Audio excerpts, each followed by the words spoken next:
Bismillahirrahmanirrahim. Assalamualaikum warahmatullahi wabarakatuh.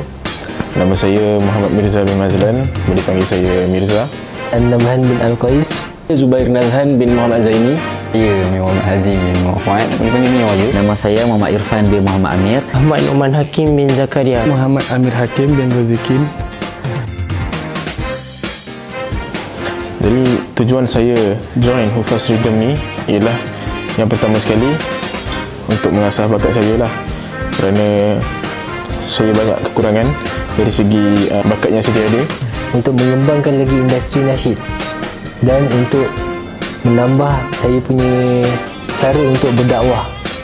Saya minat dengan menyanyi, dan kenapa tak saya sumbangkan minat saya ni kepada medium yang sebetulnya lah.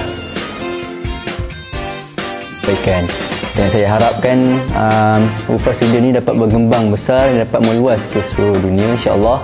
Moga-moga dengan usaha yang dilakukan dapat memberi manfaat kepada masyarakat di luar sana, insya-Allah.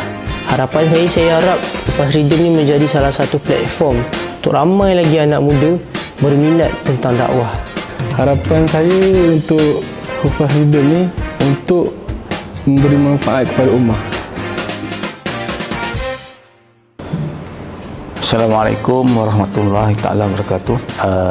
Saya Haji Zakaria Abdul Latif, pengusik pada NGO MCG, di mana MCG ni sebuah NGO berdaftar dengan ROS atas nama Pertubuhan Pecinta Muslim Sedunia, ataupun dalam bahasa Inggeris Muslim Care Global. Apa yang kami ingin sampaikan di sini adalah nak menyatakan satu projek yang kami sedang usahakan dengan kerjasama para hufaz yang mempunyai sebuah kumpulan panggil Ikhya, itu sebuah kumpulan nasyid kan. Jadi yang mencadangkan kepada kami untuk mewujudkan satu projek yang dipanggil MCG Hufaz Rhythm.